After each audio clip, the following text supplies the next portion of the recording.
Hey everyone, I'm Scott Allen Miller, and this is my life living in Leon, Nicaragua. We're doing another live as we delve into a deep dive into a video that was sent to me, and people asked me to look into this video. This was sent to me by email, and they wanted to know my thoughts or my feedback, or maybe I could get some content out of this live Nicaragua relocation interview that was done. And I agree, I think that that is actually a pretty good idea. So I do have a promotion to go to tonight. I'm going to the little sister of a friend is graduating, becoming a veterinarian, and so we are going to celebrate her this evening. So that is, I need to take off at a specific time. So we're not doing a super long one tonight. We're not going to go on for hours and hours. Sorry to everyone who loves it when we do that. That is a Thursday thing. If you have not yet joined us for a Thursday live-a-thon, please do. We try to start in the middle of the afternoon, and we try to go till sometime after midnight if we can pull it off. Last week we did over 9 hours. So bring popcorn, order in a pizza, make sure you have plenty of beer, crack open that wine, get it on ice ahead of time, all that kind of stuff. Join us, hang out with the community. Thursdays are fantastic. Also, as you join or as you watch today, give us a thumbs up as we get this ball rolling. I'm sending this note out to let the groups know that we are live, that we are doing the show. But I did actually manage to record 2 shows today, but we're doing a live so that I could get this out. It seemed like it would fit well, and I wouldn't have to worry about the editing time just in case things went wrong or anything. So we are going to hit it. So I actually have some notes. So this interview comes from, I think it's Adventure Freaks is the name of the show. And they do, as far as I can tell, it seems like they do the interviews from America, and interview people who've moved abroad, and they get a lot of viewers, but the format is a bit weird. That and this is one of the things I don't like, is the host must have some knowledge of relocation, right?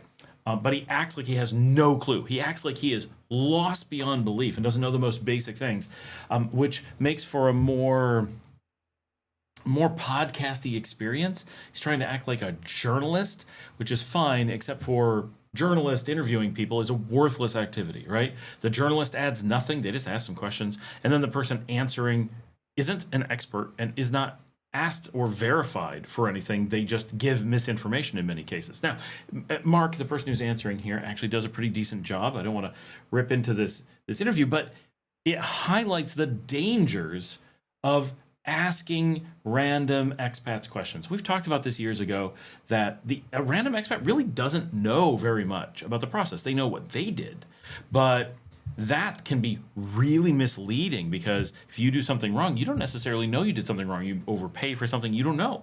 There's a lot of things. So I made a bunch of notes, and they're not going to be in any real specific order, but I want to go through these.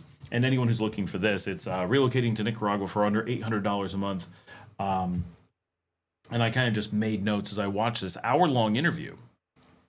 And I do have to say, compared to most interviews, this was actually pretty good.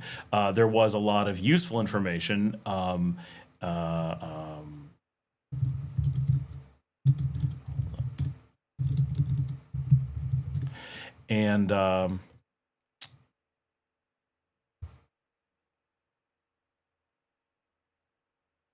it was generally good, and the vibe was good, and the ideas were good, but a lot of the information is missing things, off by orders of magnitude, right? He quotes gringo pricing, for example, and those are things we want to avoid, because they act like he might be an expert, right? And they don't preface, okay, now this is an expat who's only been here a little bit. There's a really good chance that he's going to be quoting gringo prices. They act like we're talking to an expert, like we're getting insider information, when that is not the case at all. So instead of providing carefully curated resources by someone that we trust, we're taking a random person, probably a really nice guy, and quoting information he's gathered through doing things once, right? He hasn't talked to other people. He's not gathered information. He's not tried lots of different approaches.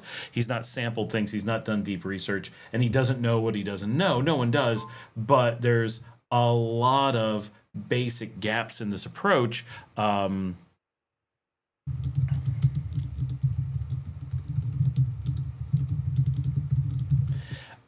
That leave us wondering what we're supposed to get from this information, right? And so this is a dangerous thing, right? You need to have integrity with information that you gather, or you risk we know that there's places out there that intentionally spread misinformation. They create misinformation. If we're not careful, we can end up with someone who is being fed that misinformation and then repeating it. And I've said before, for example, real estate websites will often quote some insane price and then trick people by lowering it significantly and then get them to repeat this story and say, yes, the websites are really high, but it's actually this much, but the real amount is somewhere way down here. And because they got tricked by this lowering, they repeat that. Very few people fall for this really high price. But once the experts are saying, oh, you can cut it in half, people forget that they may need to look into cutting it in a quarter, right?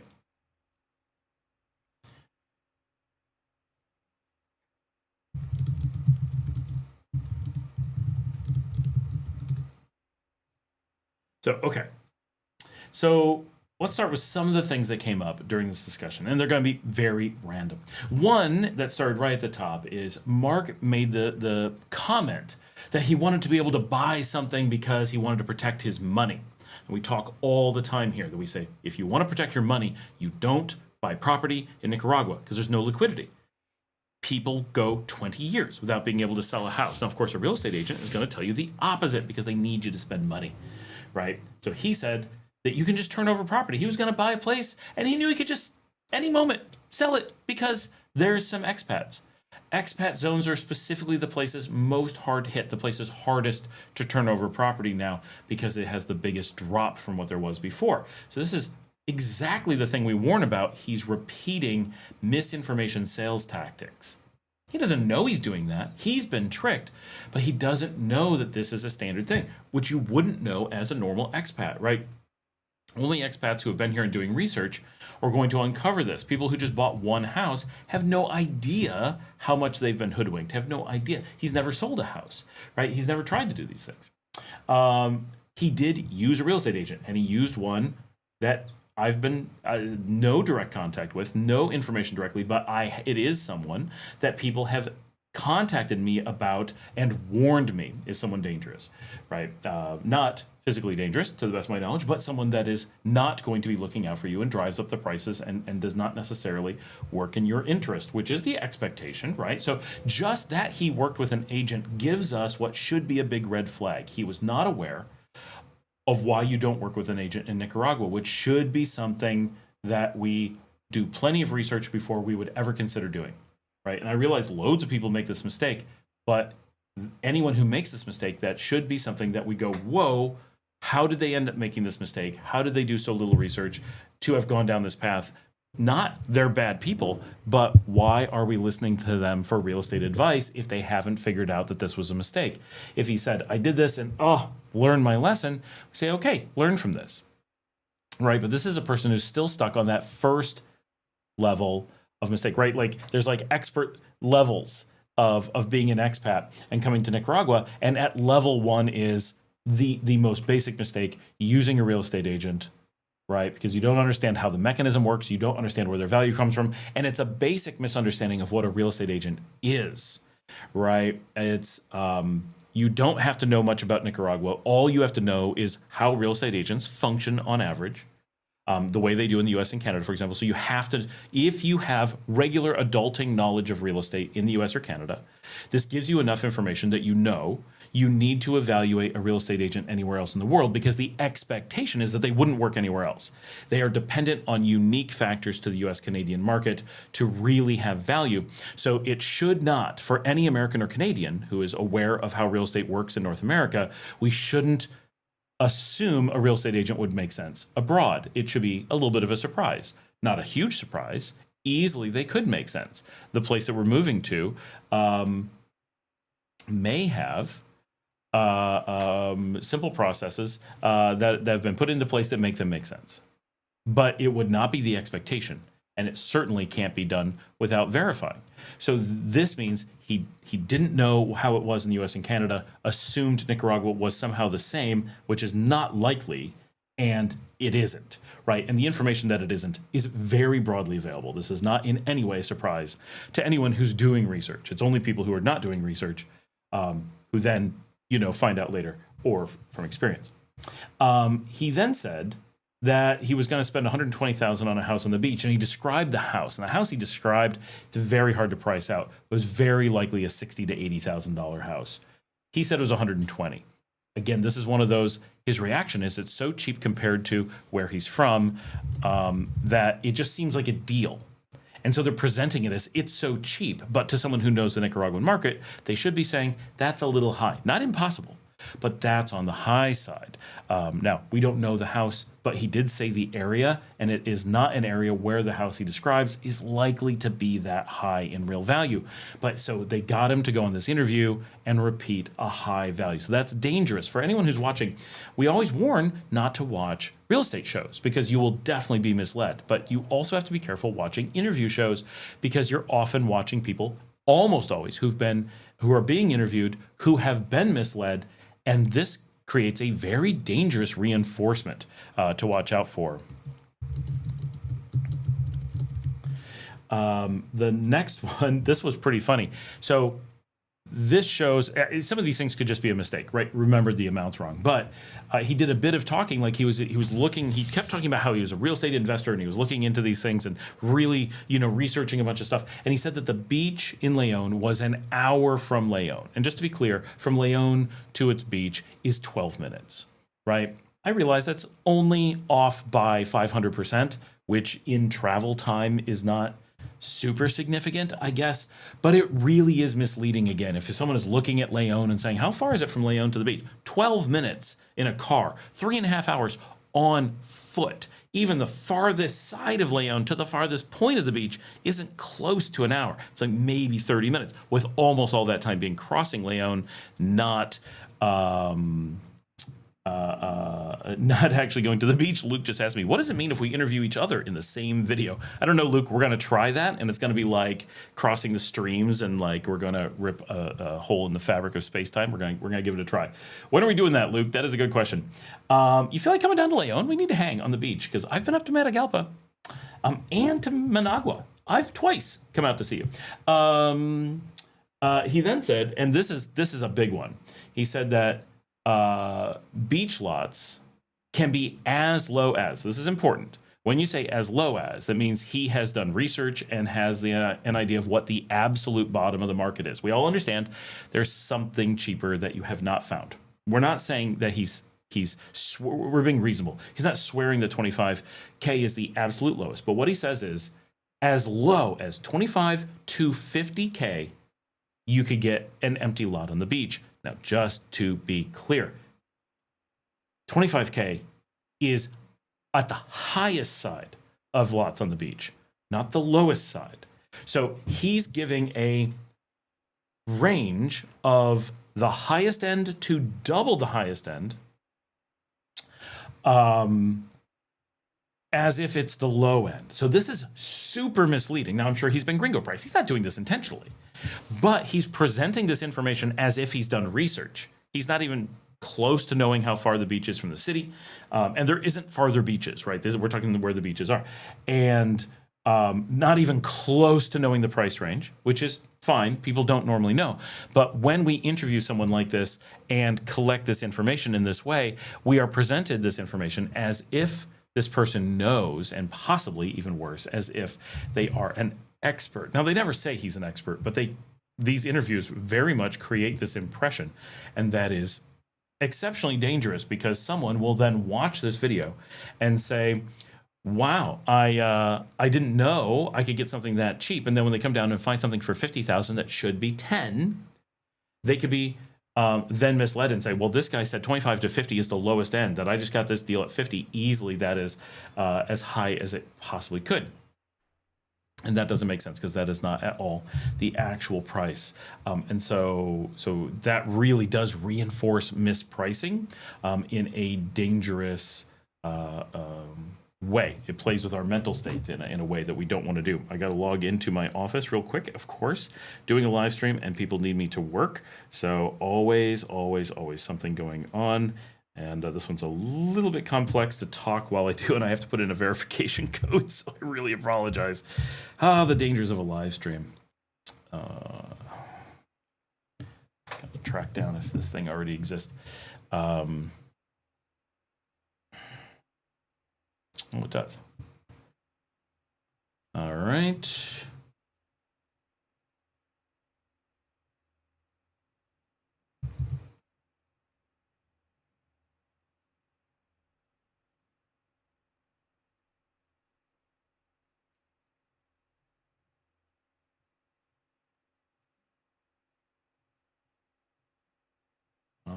Okay.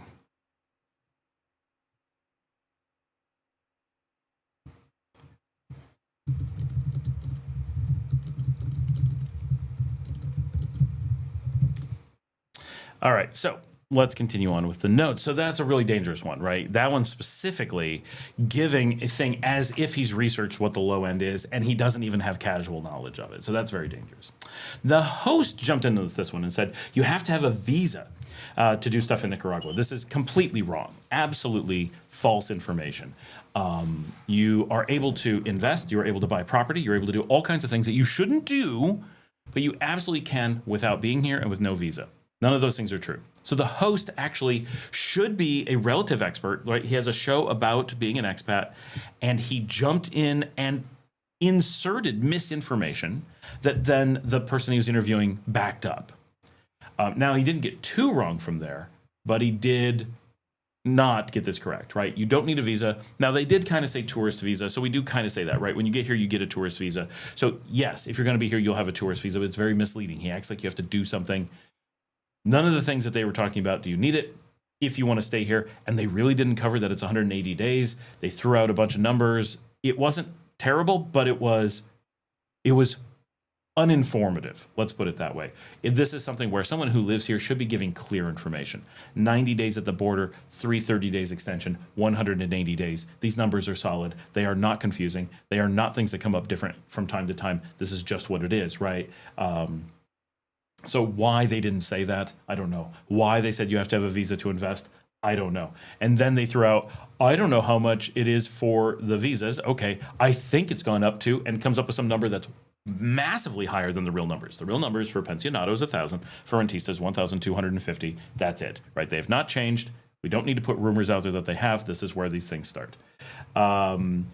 He then gives some beach advice. Again, probably just a mistake. But he starts at, oh, maybe you want to go to San Juan del Sur. And then he mentions some completely non-beach locations, and then mentions another place close to San Juan del Sur. All of his beaches were in one little tiny zone, as if it's not a country full of beaches, which is a very typical thing for expats who aren't familiar with the country to do. But then he mentions places that are very much not beach towns. It's very strange. For those watching him, he mentions mountain towns and says Hinotepe instead of Hinotega. Common mistake. Everyone does it. It's not a. He didn't not know what he was saying. It's just that. Just watch if you're watching the video. Be aware he does say Hinotepe in a couple different contexts. The first one is wrong. The second one is correct. They had this odd claim because the Mark, who was the person being interviewed, lives in Ticuantepe. Most of my audience is aware that Ticuantepe is a very desirable outlying neighborhood of Managua. Some people consider it far enough outside to not be part of Managua City. That's legitimate. Most people, I think, do consider it to be the farther reaches of Managua City. It is certainly in the Departamento Managua. It is certainly part of the metro area. And it is certainly very well known with expats. It is a prime expat location if you're going to be in the central city area. If you're in the outskirts, living in Matagalpa, living in Leon, we don't tend to know it as much because it's on the far southeast side of the city. They thought southwest. But it's if you're anywhere in those central cities, Granada, Masaya, Managua, Hinotepe, San Marcos, then Ticuantepe is an extremely well-known area, very popular with expats. It is the opposite of a remote, unknown place. The host claimed no one knows Ticuantepe. How did they find this unknown gem? But they're in one of the well-known hotspots for expats. So he does some building up to try to make it sound like you needed a real estate agent to find these out-of-the-way places. So there was a sales pitch going on. Now, we don't know why he's doing this sales pitch. Was the host, in multiple cases, tricked by misinformation from other people? Maybe, but he's the host of a show on relocation, right? He should be providing, I feel, real information and double checking things a lot. He should be like, really? You think 25,000 is, the low end of the market? I've heard from loads of people that's the high end of the market. Why do you feel it's much higher than other people are experiencing, right? How can it be 25 if other people are not paying this much, right? There's a whole thing being missed there. And then things like this, right? Acting like Ticuantepe is some remote, out of the way place that no one would ever find in doing their research. Bit strange. Both of them acted like it's not in Managua. They actually, I'm going to jump around a little bit. He said at one point, oh yes, we're 40 minutes outside of Managua. Keep in mind, most people consider Ticuantepe to be Managua. How can you be 40 minutes from a place you are? Right? That doesn't make any sense.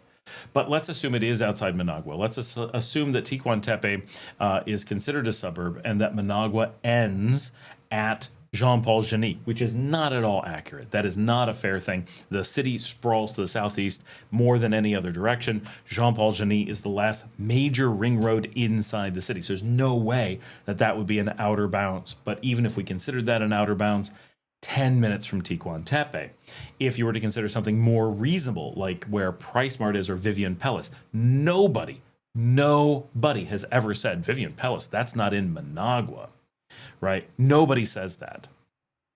So Vivian Palace, which is farther out than PriceSmart, is only about 3 to 4 minutes from Ticuantepe. Certainly walkable unless you're in an emergency state, right? So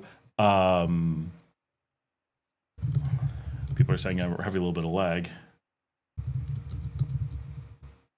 Anyone else getting lag? So even if we give it the most conservative real thing and say Vivian Palace is the outside edge, he's saying he lives 40 minutes when it's 3, right? So that's really misleading. And so in each of these cases, what it feels like, sir, he doesn't live in Leon, but that he has no casual research of how far Leon is from the beach doesn't seem like he's doing his research. But then he acts like he's an expert on the lot values when he doesn't even know where they are. That's problematic.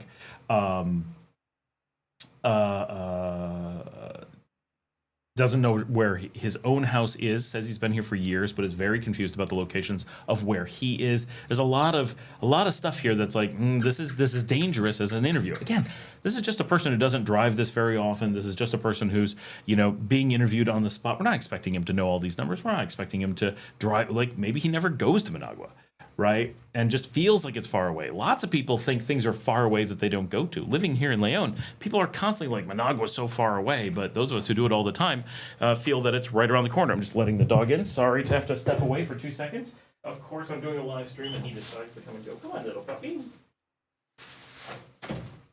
Watch out, let me by. Thank you. And so it's completely reasonable to not have a good idea of how far away these things are. But doing an interview with someone about where to live, how much things cost, and the cost of living, and so forth, when they don't know these things, highlights that normal people don't do this kind of research and don't spend time thinking about these neighborhoods. And you can end up with a lot of bad information if you're not careful.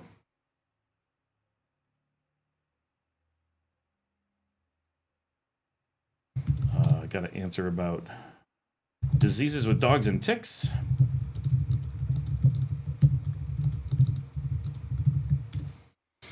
Okay.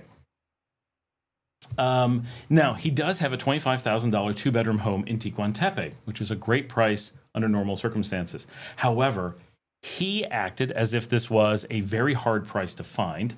Why? Because it was listed at 45 because he went to gringo sites. He then used a real estate agent, the one that we were warned about, who told him that there was really no way to get it below 35. The amount that he's paying, 25, is the normal price for this type of house. We didn't get a tour of the house, so we only know so much. 25K is a standard price for a 2-bedroom house that you can get anywhere in the country. Anywhere. common sizes. We've shown these on the show a lot. There's a standard form factor, and the prices range from $16K on the low end to $32K on the high end for small 2 bedrooms to mid-size 3 bedrooms. That is a standard construction in standard communities, gated and not gated, all over the country. Every single city has them. So these are not surprising numbers. This is not a deal. This is not a special thing. This isn't something he managed to do or pull off. This is something that the only thing that put him at risk of getting this price was that he went on websites that misled him. Normally, we find them at 25 straight up. You don't have to worry about being gringo priced with these because of how they work. And he went to a real estate agent who was not acting in his interest and potentially put him at risk. Now, the question is, did he really get a $25,000 house for 25, or did he get one of the $16,000 houses for 25 and doesn't realize it, right? We are only guessing, but because of the process he went through, we're pretty sure he did not actually get one of the $25,000 houses. To add to this problem, the host of the show pretended, just fabricated, that finding a $25,000 house here in Nicaragua was hard and a special thing. And how did he do this? And again, created a sales channel for real estate agents. So my guess is that he's being sponsored by real estate agents based on the way he's presenting information, right? That's, again, very dangerous because he's acting as if this is hard to do. But he should know, as a relocation person, that this is a relatively high price for what he probably is getting. Maybe it's a good deal. We don't know. But he shouldn't be acting shocked, and he shouldn't be acting like it was the real estate agent who got him this price.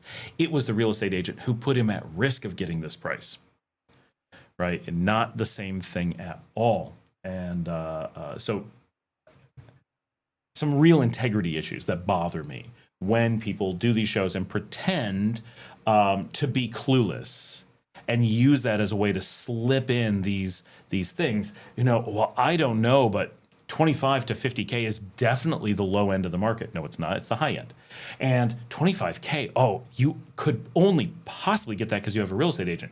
Nope, you can walk into any community and get them, any of these standard communities, and get that without ever having to talk to a real estate agent. No problem whatsoever. And, oh, if you don't have the right people, you'll be gringo priced. Yes, if you talk to real estate agents, not if you go directly to the communities where they have set pricing.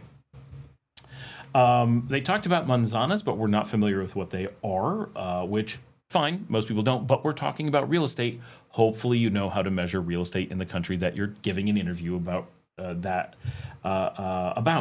A manzana means an apple orchard. It is the standard size. I don't know how they determine that, but the standard size of an apple orchard, and is 1.7 acres. Acre being the Latin word for maple, used in English as maple stand or maple orchard. You don't exactly have orchards of maples, but you have stands of maples. And that's where we came up with the acre measurement from. So exactly the same thing. They act like it's weird, but it's just the same thing we do in English, just measuring a different type of trees space. And they thought it was 2 acres, but it's 1.7. Now, he did mention that a standard price for a 1.7 acre, which he thought was 2, was $5,000, and that someone tried to screw him over and charge him $25,000. The problem being is there is no standard price. There's plenty of places where it's $500. Let's be clear, not $5,000. But $5,000 isn't an out of scope price. It could be reasonable depending on where it is. And if he got it in Tecuantepe, hey, Tecuantepe is a really nice area, and I could see $5,000 for an manzana being acceptable. So that's fine. He may not have gotten screwed over on that price, but if he didn't, it's happenstance. It is not because he did his research and knew how big what he was getting was or what the price range was. He thought he was getting the bottom of the market. He was paying the premium. Probably somewhere in between is realistic. We're just guessing. One of the worst things he said in the video, other than he could just flip a house. No, just buy a house, you can just resell it again. He suggested that he could buy a place on the beach for $25,000 to $50,000 for the lot, and then spend $100,000 building on it. Now, let's be clear. He's going to spend roughly double for the value of the lot. Let's say he spends $25,000 for a lot that's only worth, we'll be generous and say $15,000. He's overpaid by $10,000. So he owns a $15,000 property, but he paid $25,000 for it. and this is really pushing the point, he thinks the bottom of the market is between 25 and 50. And so it's unlikely he would actually only pay 25. It's also very possible it's not actually worth 15. Many are worth much less. Really premium ones can top 15, but we're talking really premium. He then thinks if he puts in $100,000 of construction work and adds in the value of the land, $25,000, that having spent $125,000, his property will instantly be worth $500,000. Let's be clear, there is no property, no hotel worth $500,000 or anything close to it anywhere in remotely the region that he's talking about. So he totally fabricated this number. At this point, full on dishonesty. This is not kind of dishonest. This is straight up lying in every sense. He would not have a $500,000 house immediately after finishing that construction. At most, his house would be worth $100,000 because he would have overpaid for the land, and we're giving him the benefit of the doubt that he would not overpay for the construction at all. But this is Nicaragua. The value of construction drops the moment it is completed because the liquidity is so low on the market that anyone who is building must pay labor and parts rates or supplies rates that are standard because there's no drop in labor or materials. But there is a huge drop in the value of existing homes. So anyone who builds a custom home, you can go anywhere in the country, get land at exactly its value, construct at exactly value, and the moment construction is done with your brand new house, it is worth less than you just paid to build it. That is the general rule everywhere in Nicaragua. This is basic real estate knowledge. There's no possibility that he has lived here more than a few months and does not know this, and he says he's lived here for 4 years. So at this point, we have some serious, and I have no idea why he's making this claim. The most expensive properties along the coast are the hotels, really none of which are hitting 200,000. To be clear, the values just aren't that high, and the values aren't going up, they're going down, right? The market continues to decline, not increase. Not significantly, but not increase. So there's no chance that there's something worth so much more out there, and you're certainly not going to build something so much more for $100,000. You would have to spend a fortune to be building something like that. Most of the people we know who have houses along the coast, big houses, things that are probably what he's thinking of building, are selling them in the 30s and 40s, maybe in the 50s, right? Way off from what he's saying. But he's saying that having spent $125,000 and guaranteeing he's overpaying for it, having a construction cost that should be, if he was actually paying his real value, $115,000, would magically turn to $500,000 when in reality it would drop in price. So I don't know what drove him to say that because he has nothing to sell there. But he's definitely repeating no possibility he believes it, misinformation, right? I don't know. That made me really upset that he was willing to say that. He then recommended importing a car and saying that cars are really expensive here. He did allude to the fact that his information was way out of date, but he didn't say that. He just said that he bought a car a number of years ago and that it was so cheap to buy it in Guatemala and that it was up to 5 times more expensive here. I don't think that really makes sense because the amounts he was quoting, he could easily have gotten a brand new car here for 3 to 4 times what he paid, let alone a used car would be a fraction of that. So I have no doubt that used cars in Nicaragua are more expensive than the same used cars in Guatemala. That is very likely. But he said that going to Guatemala, buying it there, going through all the effort of, I don't even know how you buy in Guatemala as a Nicaraguan, but it's cool that you can, supposedly, right? I'm sure he did. I'm not saying he's not honest about it. I'm just saying I don't know what extra processes you have to go through to do that, right? You can't just come to Nicaragua and trivially buy a car. We talk about this all the time. A lot of people have tried to do it and failed. We managed to do it as tourists and we're successful, but it's not something everyone manages to do, but it always takes a certain amount of effort.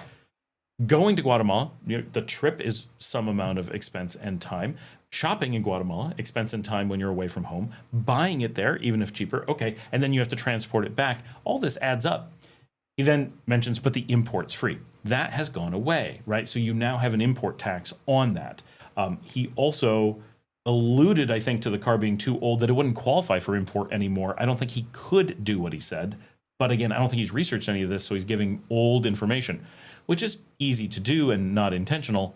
But the fear of interviewing people is you're not getting people who are aware these things are changing. They did it one time, and they're just giving their experience rather than giving you researched information gathered from lots of people. So he made it sound like you could go to Guatemala and just come in with a super cheap car, and it just was easy, and that getting cheap ones here was hard. Today, the reality is you can get brand new vehicles for little more than he paid for the used one in Guatemala. You can get big SUVs like mine for just 5 times what he paid. What he was claiming was the price on a many-year-old Hyundai Elantra is what I was able to buy a luxury 5-seater SUV hybrid for here in Nicaragua. And his doesn't come with anything, right? He's completely left on his own. He has to hire the mechanic to check everything, has no guarantees, nothing. We have full service and full coverage for whatever 100,000 kilometers or something, and we take it in where we're always getting service on it, right? Because we drive it nonstop. So all of that probably just out of date information, but dangerously out of date information. Now, he did have some really interesting insights. Where he lives in Tecuantepe has the highest water bill I've ever encountered. $30 per month flat rate water bill. I've never heard of anyone having a water bill that high.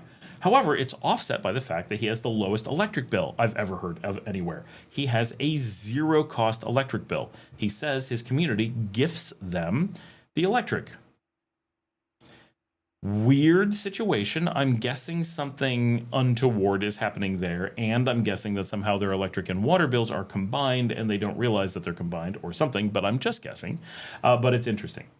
He did say, and this is dangerous, right, that there is a high end of $100 per month for electric in the country. We all know that is not true. This is an unfortunate reality that 100 is high for some people, but very low for others. My power bill is basically $1,000 a month, and I know many people who are well above 400, right? So this is not, 100 is not the high end. They acted like it was the highest end for a home. Obviously, he did not mean that there's no person who has ever gone above 100, but you guys know I do not use a lot of power, even with the lights and I specifically buy low power consumption computers. We talk about it. I do things to keep my power consumption way down. We pay for insulation and things to make the air conditioning more efficient than normal places. We do all kinds of things to get the power down. We're still at 1,000, right? So we go well out of our way to try to reduce power. It's just some places are expensive and some places are cheap. I'm not saying his experiences are not real. Of course they are. It's that interviewing a person, there is this opportunity for pinpoint anecdotes with no concept of what the range often is, right? It's interesting that he has free electric, but we don't have the whole picture. Maybe he's paying an HOA, maybe he's, who knows, right? Why is that perceived as free, and why is his water so high? It'd be much more common to see $3 to $5 for water, not 30. But we know a lot of places that have pretty standard $10 to $12 power. So there's clearly enough money for normal power for a small house hidden in the $30 water bill. So easily that's all it is, and he's not aware that that is what they're doing. But we're just speculating there, so we don't want to say. I'm just saying that this is one of those spots where if you were talking to him in person, you would be like, can we dig into this? I really want to understand what's going on. And there's probably some basic misunderstanding going on that hides some of that. Also asked about his cell phone bill. And he was very much like, I don't really know.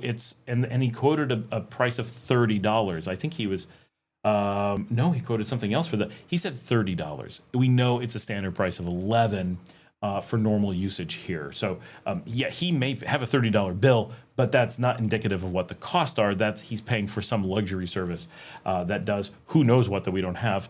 But 11 is basically anyone who wants to have a $11 bill can certainly do so. Now this gets into personal preference, but he felt that the public healthcare here wasn't up to US or Canadian standards. Makes me think he's never been in the US or Canada, because I feel that the public healthcare here is far beyond US or Canadian standards, and I mean far beyond, but importantly, it's also ranked beyond, right? So it's not just me who believes so, but certainly everyone has different opinions. However, we do say quite often Americans are often fall for the facade of healthcare versus the actual quality of healthcare, and maybe that's what's happening. Again, I don't have him here to question and say what exactly about the healthcare do you feel was not exemplary for the U.S. or Canada. Was it free? Did that just make you feel like it was a lower value? Is it that it was a more dingy or more darkly lit facility because they do that intentionally? Did that make it feel that way? Was it more chaotic? It generally is. That's expected. But was it the healthcare that was not as good? Because that's the actual question. If you said, it doesn't feel as nice as American, hey, I gotcha. I totally understand. I don't agree personally, but I totally get where you're coming from. But if you're trying to say that the healthcare isn't up to that standard, I'd really like to understand why, because I have certainly used the public facilities, and I've never, ever used any American facility. I've also never used a Canadian facility at all, so that's, but I've never used an American facility that came close to what I've experienced at any public facility here in Nicaragua. So I really do, still anecdotal, of course, but I know an awful lot of people who use the healthcare here, and the public is much better. They did, hold on, I just have to answer.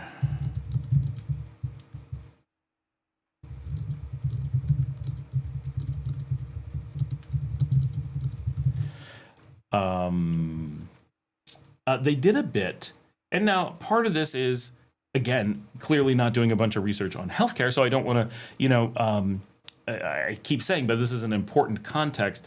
They're doing an interview as if, he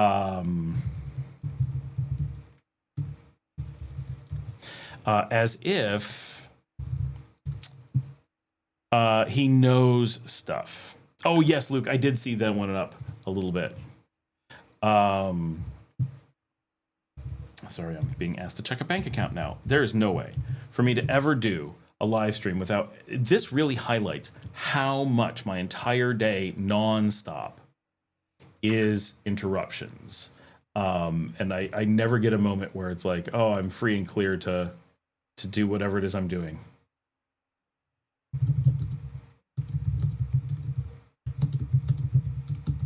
Okay, good. I was able to do what I needed to do. We're all good. We're all good. We're all good.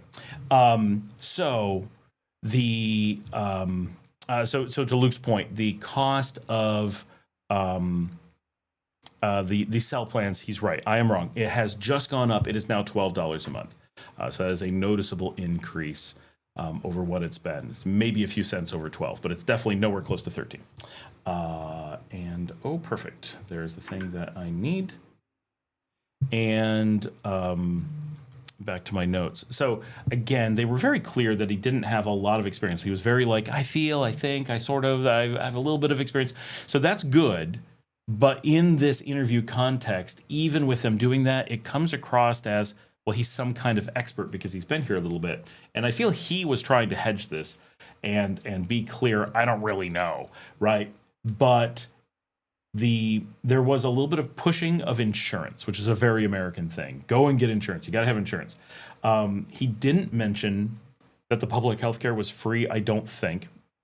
Which, because he was poo-pooing it, I think he was kind of ignoring it, but he should have mentioned that the public health care here is free and that insurance doesn't exist for it. So insurance only exists for private care. He should have mentioned, because he basically presented it as though Vivian Pellis was the only viable hospital, but that it was fantastic. So good on him. It is fantastic. And it is a premium cost. And he mentioned that, but he didn't mention that they have discount plans for people like him who want to just use Vivian Pellis. Then it would make sense to have their discount plan in most cases. And he's retired. So generally, if you're retired and dedicated to using Vivian Pellis, you really want to be on their discount plan, and it'll make a significant difference to the cost and features that you get there. So that's good to know, right? But he was like, well, I get insurance from the US and I use that, so you should get insurance some other way. He doesn't mention just how much that doesn't make sense, and very few expats do that. Some should. Yes, some should have insurance, and you should be evaluating your own needs. Absolutely. I am in no way telling you that you should not get insurance. What I'm telling you is you should not assume you need to have insurance. The host also And this is insane because this is where I really felt he jumped the shark, was pretended he didn't know about the concept of international insurance and was like, can you get insurance for Nicaragua? Come on. The only country in the world where it is difficult to get travel insurance is the United States. And even there, you can always get it. It's just more difficult. You can get insurance that covers you in every country in the world. And going to Nicaragua, one of the cheapest, free public, and very affordable and highly ranked healthcares in the world, you absolutely do not have a problem getting insurance. We're one of the easiest places to insure for because it costs the least for the insurers. Right.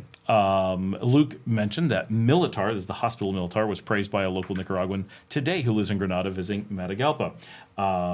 It is Militar is very, very highly ranked, very respected. Also, Bautista is very well respected.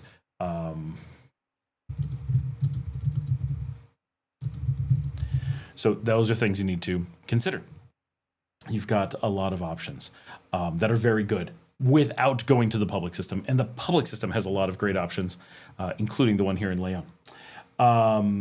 So that was very misleading. He also said that a doctor's visit for private care can be $30 to $50. I'm sure he has paid $30 to $50, but he leaves out that most of us pay $10. So that's, again, he just doesn't know what doctors cost here. And I'm not saying that 10 is the low end. I'm saying 10 is the, I didn't do any research, just casual prices in Leon. So imagine how much cheaper it might be somewhere else in the country. It can't be $2, I'm sure, but it might be $5 to $8 in other parts of the country for private care when you're actually going to the clinic. But we know that 10 is the starting point, right, with casual research. So again, this is just, you need to do more research. I don't present 10 as the low end. I present 10 as the experience. He presents 30 as the low end of a range of which he's not saying it's actually available, just like the 25. When you say 30 to 50, that suggests that a doctor's visit has been 50 for him, but he hypothesizes that 30 is available. When you say that the starting price of land is 25 to 50, that means that you know you can get it for 50 and you theorize you can get it cheaper, but have no experience, because as the moment you have an experience at 49, then the range would be 25 to 49, not 50. Right? Hopefully that's clear. That's how those statements work. So Luke just says $50 is the Vivian Pellis price. So he was hypothesizing. Because that's the only place he goes, and he was giving a number of how low it might go that was nowhere close to how low it actually goes.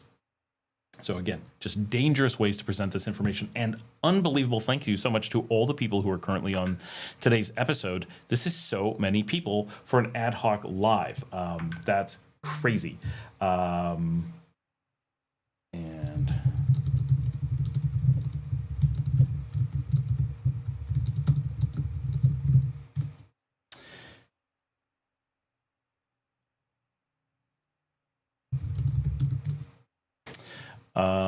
Okay, so last thing is, my last note was the host talking about that health insurance was not available globally, as if every traveler was not aware of this. This is just standard travel information that everybody should know.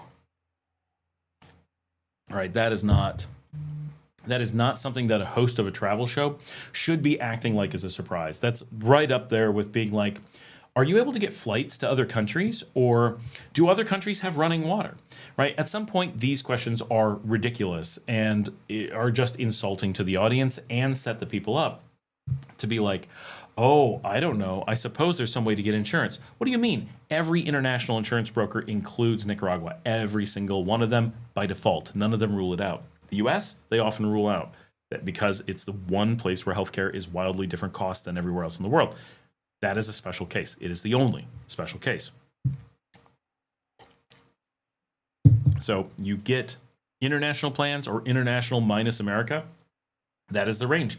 You don't get, and you can get individual countries, but you don't have the world minus Nicaragua. That is not a thing offered by anybody. So I just wanted to cover this because it was sent to me and people asked me to go over it. And when I went through it, there were a lot of it was good. I want to be clear. A lot of it was good. It was not a terrible interview overall, as much as, you know, it's fun and useful to tear apart the mistakes. Of course it is, right? That's the easy thing to do. To go through and highlight all the good stuff he said, that takes effort, and it's not very interesting, right? So I'm not going to do that. Plus, I'm in a hurry now. So we got people dropping off because we hit, but we hit 40 people on all at once, which for a Tuesday night, awesome. Really shows we need to do this more often. But because this was sent to me, I do feel that there's value in understanding where this misinformation is. And importantly, in all these cases, I can't tell you how cheap things can go. I can tell you how cheaply they have gone. And so we know what the top end definitely is. No one knows exactly where the bottom end is. Don't let me tell you that number, and certainly don't trust anyone who says that number. If I say it, what I mean to say is, I know it can go as low as, right? So I know that a doctor's visit in a private facility can go as low as $10. That doesn't imply it can't go below $10. Of course it can. He made the statement that 30 was the lowest it could go, and 50 was the highest of the range of how low it could go. And maybe he doesn't understand how to state ranges. Maybe English is not his first language. But it's presented as solid information that is reasonably well researched. No one is holding him to it's impossible to be wrong. We're not saying that, but he's presenting it as if definitive information, that he's giving us the extremes of things, and that is in no way what's happening. He is quoting gringo prices and acting as though he's overcome gringo prices, learned about the market, and has deep insight. That is not what's happening. And it's very dangerous because those things reinforce this feeling that, oh, these people have been here a long time. They think these numbers are good. Why would I get a lower number than that? You should in most cases, because you know they're being gringo priced. Don't listen to that. Do some research. Find the people who are paying less and go, well, Scott's paying half of that and Scott's a gringo. So chances are Scott's getting gringo priced just less. That is most likely what's true. Every time I get a good price, assume I didn't get the best price. I just got a better price. And so my lowest are generally not the low. The doctor, that's the same for everybody. But when we're talking property and things like that. So I do have to run. I'm getting ready to go to this graduation promotion ceremony. They call it promotion here, where you turn into a doctor. So we're going to see someone's graduation ceremony this evening. That should be interesting. We'll be out in Leon. Thank you so much for joining me. Like and subscribe. Leave your comments in the comments section. If you want to support the channel, you can buy me a coffee at buymeacoffee.com/Scott Al Miller. You can also do those like super likes and stuff on this channel. Hit the join button if you want to join the community and be a permanent member. I mean, you're not locked in for life or anything, but you should stay for life. That would be great. And as always, send in videos of yourself. Hit the episode notes for info on that. Hello to everyone who said hi that I didn't get a chance to respond to. This was a racing show to try to get this done in under an hour. And boy, with